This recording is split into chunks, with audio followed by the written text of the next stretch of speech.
ఈ ఒక్క lehenga outfit from scratch చేయడానికి నాకు 6-7 మంత్స్ పట్టింది గైస్. సో, నేను క్యూరేట్ చేద్దాం అనుకున్న అవుట్‌ఫిట్ వచ్చేసి అతిథి రావ్ వెడ్డింగ్ లెహెంగా. సో, ఇది నేను దివాళీ ఫోటోషూట్ కోసం అవుట్‌ఫిట్ ఫ్రమ్ స్క్రాచ్ చేద్దాం అనుకున్నాను. ఇది నేను బిఫోర్ 7-8 మంత్స్ ముందే సోర్సింగ్ మొదలుపెట్టాను. నాకు కావాల్సిందంతా ఒకటే షాప్‌లో ఉన్నా సరే నా దగ్గరలో బడ్జెట్ సెట్ అవ్వలే కాబట్టి నా దగ్గర బడ్జెట్ ఉన్నప్పుడల్లా ఒక 4-5 టైమ్స్ ఫైనల్‌గా దివాళీకి 1 మంత్ ముందే నేను మెటీరియల్ మొత్తం తెచ్చి పెట్టేసుకున్నాను.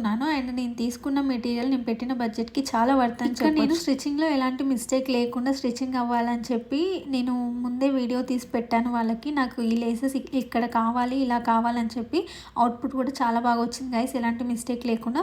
నేను తీసుకున్న రిఫరెన్స్‌లో అతిథిరావు వచ్చేసి స్ట్రెయిట్ లైన్స్‌తో ఒక బ్లౌజ్ అయితే వేసుకున్నారు. సో, నేను ఆ మెటీరియల్ అయితే తెచ్చుకున్నాను. బట్ నేను తీసుకున్న తర్వాత ఏమైందంటే నేను తీసుకున్న బ్లౌజ్‌కి నేను తీసుకున్న లెహెంగాకి కొంచెం కలర్ డిఫరెన్స్ అనిపించింది. ఒకేసారి తీసుకోలేదు కాబట్టి ఈ డిఫరెన్స్ అనేది వచ్చింది. అండ్ ఈ బ్లౌజ్ కూడా నేను రిఫరెన్స్ పిక్‌లో లాగా స్టిచ్ చేయించాను. అండ్ నేను ముందు జాగ్రత్తతోనే లెహెంగాలో 1.5 మీటర్ అయితే ఎక్కువ తీసుకున్నాను.